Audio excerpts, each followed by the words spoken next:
I'm Sasha Ann Simons, and this is Reset, your place for news, politics, arts, and culture.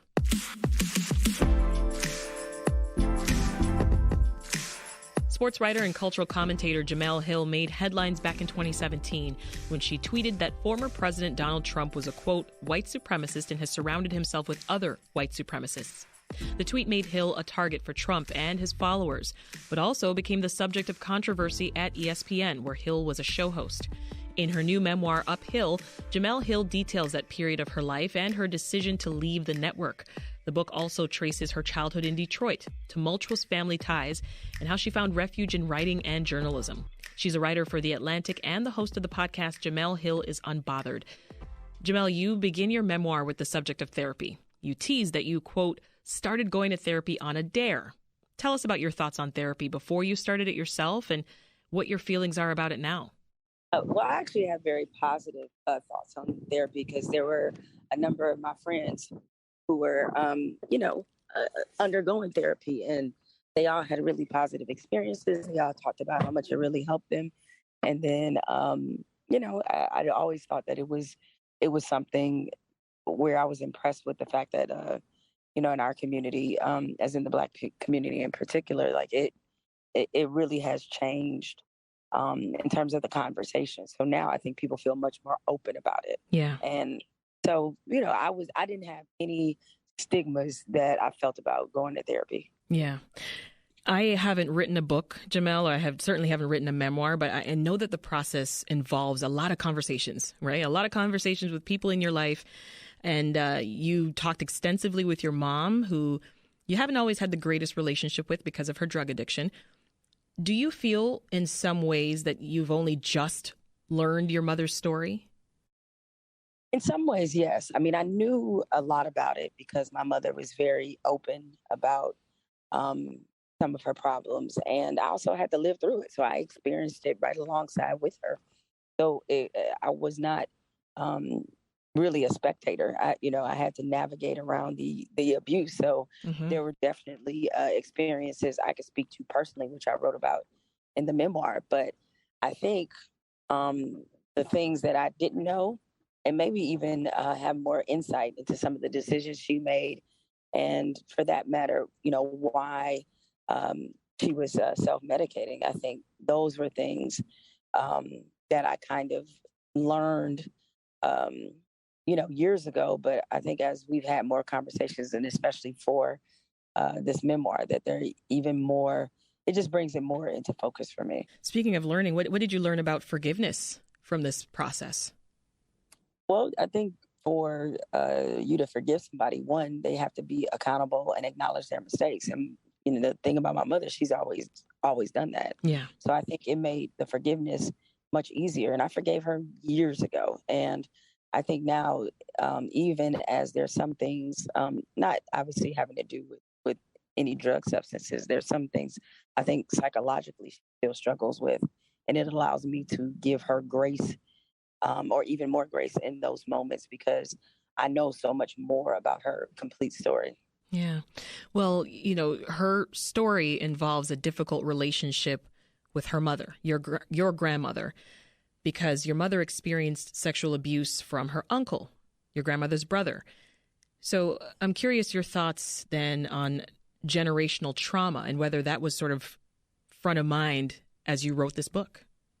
Oh, it was, kind of one of the reasons why I wrote about it is that not only me, I think a lot of people come from families where there's some very complex and difficult dynamics, and you become more aware as you grow older of how that trauma is passed down. Mm-hmm. And so even the way you may parent, if you have kids, is that, my grandmother was parented a certain way. She passed that down. And, even from my grandmother to me, there's a through line there. Yeah. So, it's a lot of work to break that trauma, because that, one, requires transparency, and it requires being open about what the problems are. And in a lot of family dynamics, there's a real hesitancy to do that. Mm-hmm. And I think, especially sometimes in the Black community, this is not necessarily a tried and true for everybody. But what I will say, there's this sort of mentality of, what happens in this house stays in this house. Yeah. Where does the hesitancy come from, you think, that you talked about? Well, I think the hesitancy is the fact that, we've lived a history of being a vulnerable people, vulnerable based off some institutional factors, vulnerable to racism, to, different kinds of terrors. And those terrors that we have to deal with in the outside world make their way into our own families in terms of how we deal with trauma. And so I think that's a big part of it. And most of us are conditioned to believe vulnerability is harmful, just in the sense of if you allow people to understand what your weaknesses are, what your vulnerabilities are, then that is going to make you more susceptible to being taken advantage of. And some of it is shame. It's just flat out shame. In that, you want a better life for every generation of your family. And when these problems arise, rather than sometimes deal with them, people find it much easier to just sweep them under the rug or don't talk about it or work around it without really addressing it. Well, I remember months ago when the Dobbs ruling came down over the summer, you teased that your forthcoming memoir was going to include your abortion story. I appreciate you being so open and so vulnerable in sharing that. Yeah, I mean, I felt like, there's been certain conversations around reproductive rights and around abortion. And what I wanted to do is share my story, because I think people have it in their mind who deserves to have abortion access and who doesn't. And sometimes those perceptions are really based off stereotypes. Here I was, a woman in my mid-20s who felt like she had a pretty solid career plan ahead of her, and I didn't want any kids. And so I, made the choice I felt like was best for me. And I know that people don't really think of abortion as like something that maybe touches a lot of people's, families, or, a lot of women that they know. But I guarantee that most people know someone who has either had an abortion or paid for one. You are very careful, though, about not naming the other party. Walk us through that decision. Well, because I wasn't really sure if they had ever disclosed that. And so I didn't want to rob them of the ability to tell their own story. That's not my business to tell. And so I thought that I could still tell my portion of the story effectively without having to involve him. Yeah. Well, let's talk about your journey to journalism, Jemele. In some ways, I feel like it was classic, right? You started out as an intern at the Detroit Free Press. You worked at a mid-sized paper in Raleigh. And eventually you became what at the time was the only Black woman sports columnist in the country. How heavy was the load of carrying that title?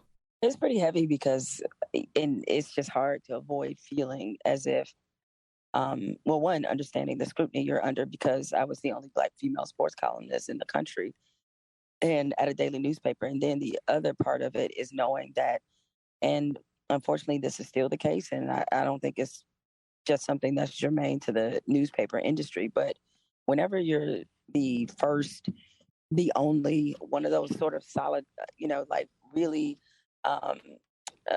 solitary kind of positions, that means that innately that everybody is going to judge how you perform and use that to cast a wider judgment on everybody you represent. So if I don't do well in that job, or if I struggle, then that means that Black women inherently don't deserve to have that position. And so that's something that I was very aware of. And when you're young and you're trying to grow into your own voice, that's a hard responsibility to bear, just because you're going to make mistakes and you don't have it all figured out. And you're going to have to, really maybe go through some growing pains until you do find your voice and you do get your rhythm. But as you're doing that, are you going to get grace? And a lot of times that's not the case, because people are looking for a reason to prove you don't belong. Right. Truer words have not been spoken. I want to read a little section of your book here. You said, these days, so many younger journalists all seem to have the same dream. They want to work for ESPN. There's nothing wrong with ESPN being a dream job, and I get why. For many, it's the top career destination. ESPN remains the biggest, most culturally important sports network in this country. ESPN is oxygen for most sports fans. What fool wouldn't want to work at ESPN? Me. I'm that fool. So what convinced you to ultimately interview and take a job there? Well, I also had to look at where the newspaper industry was at the time. It feels crazy to say this just because I see where the industry is right now. But back then, people were looking at ESPN and wondering, or not ESPN, but looking around in newspapers, and you had a sliding profit margin. You had, with less advertising. There was just a really big growth change happening in the industry.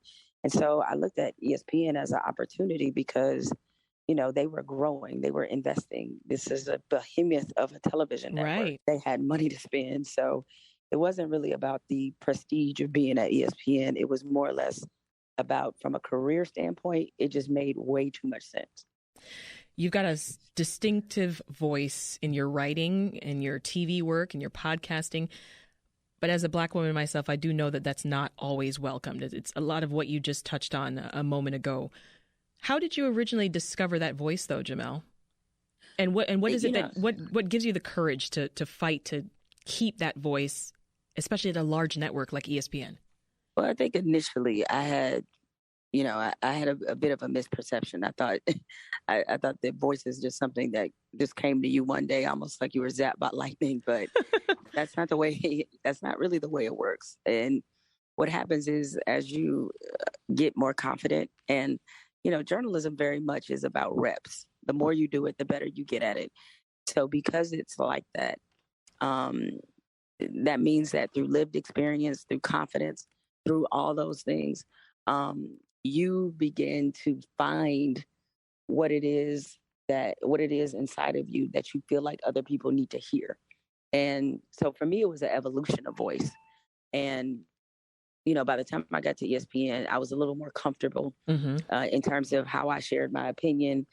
And, as I did it even more and more, even though I had been probably writing with voice longer than I recognized that I was, I really got to a level of confidence where the way I shared it and how I shared it, I wasn't afraid to be myself within my job. The more you do it, the more you get better at being yourself as you do it. And that was kind of what happened with me. Jemele, I want to talk about that moment in 2017, September 2017, when you sent tweets out about Donald Trump as part of this long thread. It set off a chain of events, including you getting death threats, being called racial slurs, which I'm sure that wasn't the first time, but we'll get into that. We know the type of personality Donald Trump was on Twitter, especially at that time. You also have a lot of followers on there. So did you know that this would go viral, or were you caught off guard? I was very caught off guard because it was a few reasons. One, it was just maybe a little more than a month, or about a month after Charlottesville. And so I thought that, once that happened, that we had all, I guess collectively, somewhat as a country, just kind of agreed to, in some respects, that like the persona that this man had was something that, was very dangerous, bigoted, like all those things. And I thought Charlottesville like really proved that. But it turned out that it didn't. A lot of people did not. It didn't. No, didn't prove a thing. It didn't prove a thing. I was in a back and forth with somebody on Twitter, and who was, I thought, defending Donald Trump a little too hard, very hard, in fact. And so when I said that about the president, I had no expectation whatsoever that this would become a thing, because I didn't really think what I had to say was really all that controversial. So you also didn't really have the backing of ESPN management at the time. No, I didn't. ESPN at that point, they were at a really interesting and critical juncture. The next network was getting criticized a lot by the right wing for being too liberal, for being too political. People were trying to polarize ESPN. And I think it was really an uncomfortable place for the network to be in, because they had never really been the organization that wasn't the cool kids at the table. I see. So, so they were put in the crosshairs quite a bit. And when my tweets came, it kind of set off another political bomb for them. And because of that, I think the network just didn't really know how to react. I'm sure, having the White House press secretary at the time, Sarah Huckabee Sanders, called for one of their employees to be fired was something they certainly didn't expect, nor for the president to be tweeting about the network. So these were all things that were very new. And even though the narrative around ESPN being political and too liberal was not true at all, despite my tweets, I think the network just behaved scared. You spoke out last year about that drama between former ESPN colleagues Rachel Nichols and Maria Taylor. That was over who was going to host the NBA Finals that year. You mentioned that battle, that was reflective of the culture that ESPN had created. Expand on that briefly. This is what I mean by that, is that ESPN, I think they at times can be very reactionary to things, and especially and be as big as they are, they can be particularly sensitive to criticism. And 2020, if we all go back, that was a time where many conversations were being had about race and, racism and representation and diversity and inclusion in the wake of Breonna Taylor and George Floyd and Ahmaud Arbery. A lot of companies were being called to the carpet for how they were, doing with these very serious issues. And so ESPN, I think they made a reactionary decision, and it had such a tremendous ripple effect. I mean, the culture and inside of ESPN can be kind of ruthless. I mean, this is the leading sports media network in America, and there's a lot of very talented people who are there. Everybody is in there fighting for real estate, and because of that competitive environment, it can really breed a lot of rivalry. It can breed resentment. Yeah. And so I was speaking to that culture, as well as the fact that ESPN was, at least based off the reports and certainly what people told me who were still inside the network, is that they're looking around and assessing where they are. And they decide that, that they want to make a decision that just had a tremendous ripple effect between two very talented women. And it's unfortunate. It happens in this business where women are pitted against each other all the time. Too often, very often. And so we saw the worst parts of that. And I really hated it for Maria, because Maria Taylor is an excellent broadcaster who has done more than enough to earn the position she was given then and the position that she has now. And suddenly people are looking at her as if she's some kind of diversity hire, like she's charity, and she got that job because she deserves it. Absolutely. Yay. Kanye West. I don't have to catch you up, Jemele, on the back and forth and all the things and all the happenings. Feelings, thoughts about this? Well, I guess my overall thought is that, he's a buffoon. And I understand he's been very public before about his mental health issues. But, I know plenty of people who have mental health issues, and none of them say the things that he says. And so I don't think we work a little too hard, I think, to attach some of the, bigoted and horrible statements that he said about some of the anti-Black statements that he said, and obviously about Jewish people. We're working way too hard to give him a rationale and an excuse. And, at this point, with him, it's just kind of like you do when you don't want to watch something. I'm just turning the channel. It's like, okay, man. Enough. Because it's like, enough. All right, you monopolize a lot of the news cycle now with your drama, but that's kind of at the core of it, who he is. I mean, he has engaged in a pattern of narcissistic behavior for a very long time. So I'm just kind of over it. But I've been in that space with Kanye for years now. So it didn't just start with this. It's like so you've been over it for a while. For a while, I was like, I hit that. I'm done before Sundays. Yeah, before Sunday service, I was over it. Before Sunday service. Way before then, I was over it. I was like, I'm good. Let's return to your personal life for a minute here in the few minutes we have left with you. It's right around homecoming season, Jemele, and I know that that's where you met your now husband, Ian Wallace, at Michigan State's homecoming. So is this time of year special for you too? That's such a good question because in a time when we just went to homecoming for the first time since we met a couple weeks ago. Oh, really? We had not been since we met in 2014. So it was, I used to have the joke that I guess I got what I came for and haven't been back. Right, exactly. when I met him. But yeah, it was great to go back and relive things and just be in that environment again. And a lot of people hadn't seen it since we got married. So it was just fun to be back on campus. And more importantly, I'm glad we won the game. Yes, MSU won.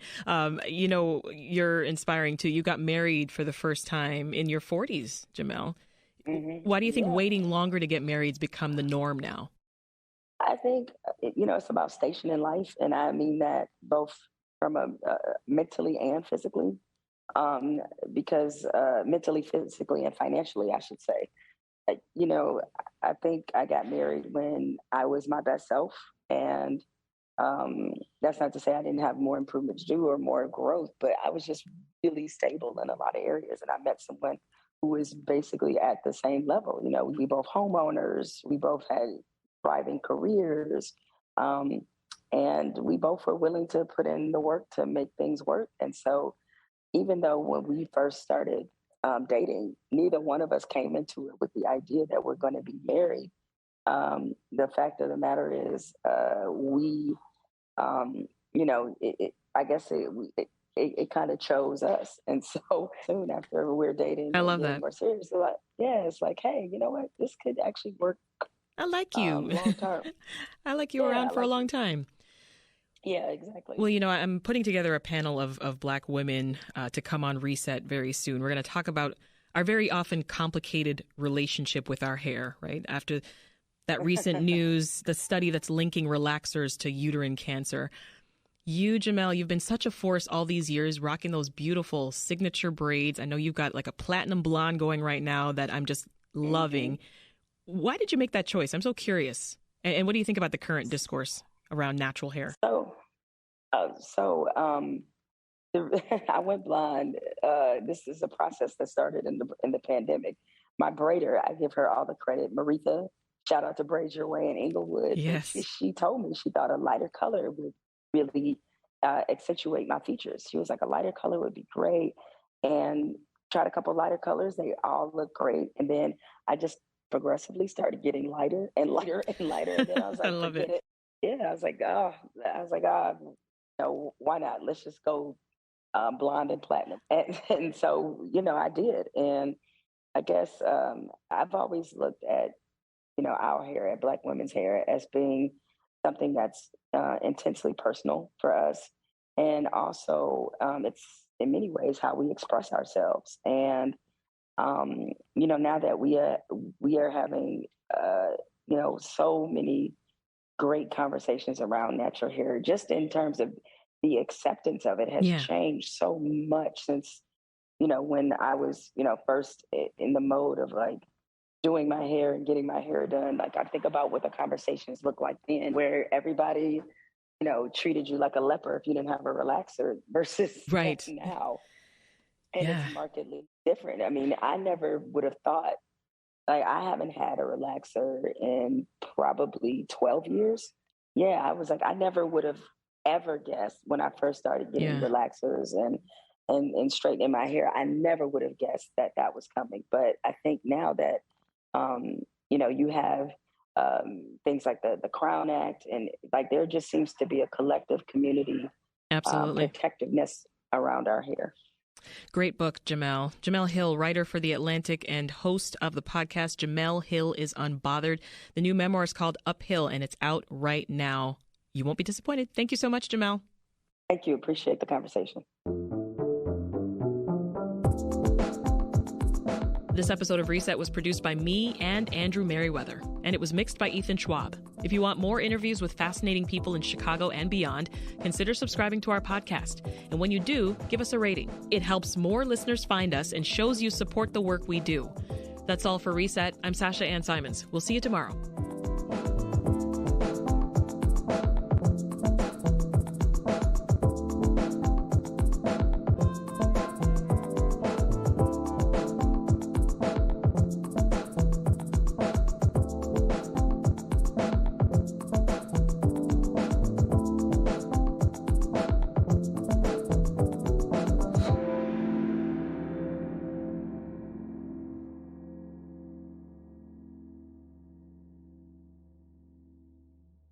Before you're a star, you're just a kid with a dream. I always dreamed of it, and I wanted to do it so bad. Join WBEZ for a new season of Making, our hit podcast that looks at the years before an icon skyrockets to success. Available now.